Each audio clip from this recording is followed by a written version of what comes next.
gives a couple of tips about when you're wrapping up your project, how do you close it effectively? And she talks about debriefing and documenting throughout the project, which I'm sure everybody here does, right? And then holding intermittent meetings to do so and have a strong team attendance. And she talks about trying to have strong team attendance. She would always fail until she had the brilliant idea of inviting senior management. So the person who was really key to the project, benefited the most, who was on the line for the project, she would invite that person in. And when she decided to invite senior management in, she got 100% attendance, whereas before she wouldn't get that, hardly that. So she suggests that when you want to have strong attendance, you have senior management there, and that you hold these meetings intermittently throughout the life of your project. Have the team members create a presentation. I thought this was really great. Have team members create a presentation for the meeting, individually or in a small group. And the most important thing that you have to have them do is to have fun when they create their presentation. Now, I don't know about your experiences, but a lot of the team members don't get to present, right? They don't necessarily create presentations, and they're certainly not presenting in front of senior management.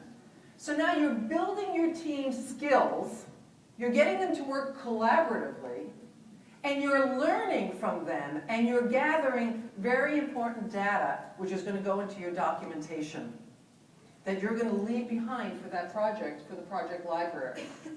So in the presentation, they have to say what's going well, what needs to be done differently, and what they are learning. Okay, where you are, where you want to be, how to get there, and the benefit and the justification. What's going well, what needs to be done differently, and what they're learning. She says that project management is an iterative process, and that these presentations will continue to reveal pertinent information, which you, as the leader of the team, are going to continue to document and collect. And this is going to be your knowledge sharing when this project closes. Team members will become better presenters, the team will grow and learn collectively, lessons learned will be evident, and the data gathered is highly valuable. And if there are issues that are coming out within the project and have to be looked at and have to be documented, this is where it's going to come out as well. So it's not going to necessarily be all flowers, there might be other things in it as well, but this is where it's going to get documented. And this is the data that gets collected. And if you're doing it and you're implementing these team members' meetings along the way, you're going to have this information before the end of your project as well. Now, there was something that I read in this book that I thought really related to sharing the knowledge. And it's about, while he was there, Mark Salzman had a teacher assigned to him to teach him about the Chinese literature and art and culture. And he loved it. He loved every bit of it. So, like I said, he became almost master-like in calligraphy and in martial arts and in their literature. His teacher was Teacher Wei, and she was a woman. My lessons with Teacher Wei had come to involve more than reading and writing assignments. She was a teacher in the Chinese tradition, taking responsibility not only for my academic progress, but for my development as a person. She had advice for me concerning my family and friends, my diet, my clothing, my study, exercise habits, and my attitude toward life. At times I got impatient with her and explained that in America, children become adults around the time they leave for college and like to make decisions for themselves after that. She was appalled. Don't your parents and your teachers care about you? Of course they do, but then how can they leave you stranded when you are only a child? Well, and how could you possibly think that you understand everything?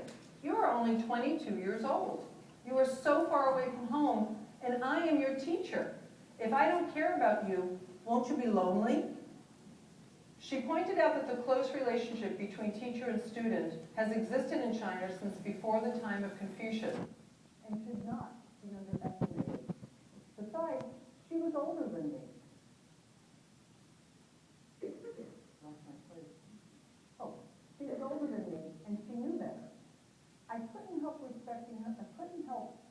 respecting her convictions. And she seemed to get such pleasure out of trying to figure and then to straighten me out that I stopped resisting and I let her educate me. I learned how to dress to stay comfortable throughout the year, a useful skill in a place without air conditioning or heat in most buildings. I learned how to prevent and treat common illnesses, how to behave toward teachers, students, strangers, and bureaucrats, and how to free books from mildew and worms, and never see anything to excess, and never to do anything to excess. Mark, you laugh a great deal of the time during your lectures. Why? Because, he's away, I'm having fun.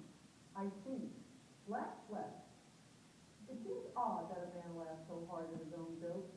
People might think you're a bit crazy, or perhaps silky. So she taught him all these different things, and as project managers, as leaders, I think your teams rely on you to lead the way and show the way, and to teach them, and to mentor, and to coach. And what a wonderful thing to be able to give. What an incredible experience to be able to share your knowledge and pass it forward to the people that you're working with. And I think in doing so, you lead your project better. You lead the company better. You lead the members better because you shared with them everything that you have to give. And I think Teach the Way inspires me because sometimes I think I have to hold on to my knowledge so that I can have the cutting edge. And I think that that's fear-driven rather than really being people-oriented. So, in closing, I encourage all of us to share our knowledge, to mentor, and to be generous. You know, they say what goes around comes around. Lead your project and the team the better for having been there. And in the end, to get the job done and then some. And our very last slide is about my company, eRichards Consulting. And we've been working in this field for 12 years. We help our clients by providing them with the talent and the resources and sometimes the solutions that they need to get their projects done. We provide project managers and BAs and all kinds of high-level intellectual people and across several industries, from manufacturing to technology to retail and hospitality. And I hope you've enjoyed and maybe taken a nugget or two with you. Anybody? Yeah? It was okay? It wasn't too wordy, too much reading? Yeah, I think people like to be read to myself. I like to be read to. So, I hope you've enjoyed it, and if you have any comments or questions, and did you pass around the thing and everybody put your cards in it? No? I just got table in the front, I didn't want to just... Oh, okay, thank you. So we're going to put your cards in there, and then we're, the first two names that get picked, who are in this room, are going to get 2 copies of the book. And I trust you, it's a wonderful, with summer coming, it's a wonderful beach read, and you'll laugh out loud a couple of times.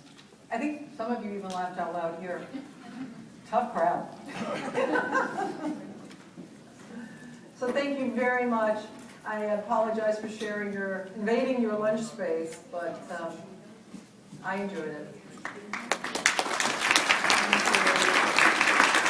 Let's see who the lucky winners are.